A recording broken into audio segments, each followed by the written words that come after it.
एक गांव में एक बूढ़ी माँ रहती थी, सरस्वती देवी। उसके 4 बेटे थे, लेकिन चारों अपने अपने घर बनाकर अलग रहते थे।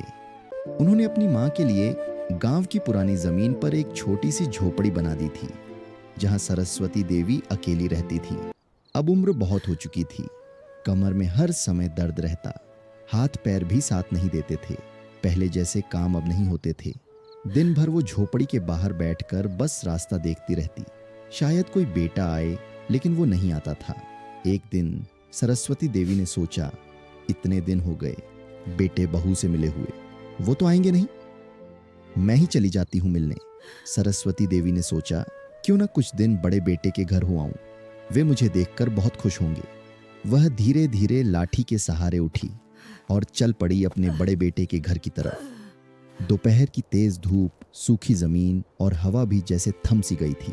लाठी के सहारे धीरे धीरे चलते हुए सरस्वती देवी अपने बड़े बेटे के घर की तरफ निकल पड़ी। रास्ता बहुत लंबा था, हर कदम पर दर्द जैसे और बढ़ जाता था। कुछ दूर चलने के बाद उनकी सांसें तेज हो गईं, पैर कांपने लगे। वो पास ही एक बड़े पेड़ के नीचे बैठ गई। पसीने से उनका पूरा शरीर भीग चुका था। धीरे से अपने घुटनों को पकड़कर बोली, बस थोड़ा और फिर अपने बेटे के पास पहुंच जाऊंगी। उनकी आंखों में उम्मीद थी कि बेटा देखेगा तो गले लगा लेगा। थोड़ी देर आराम करने के बाद वो फिर उठी, लाठी टिकाते हुए धीरे धीरे कदम बढ़ाने लगी।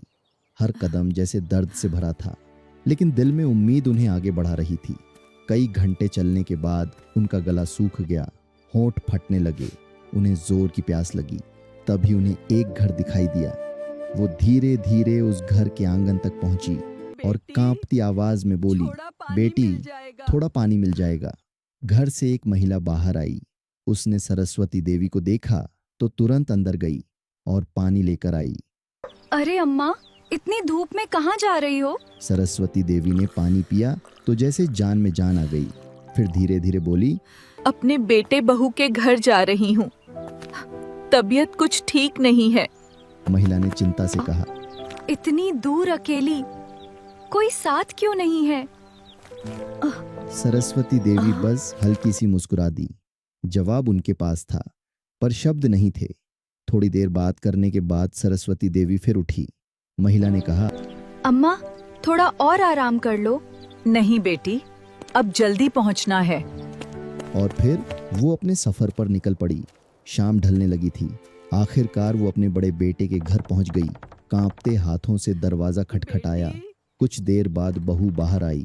सरस्वती देवी को देखते ही उसका चेहरा उतर गया, लेकिन फिर झूठी मुस्कान लाकर बोली, अरे अम्मा, इतनी धूप में आप अकेली आ गई, हमें बता देती, हम खुद ही आपको लेने आ जाते।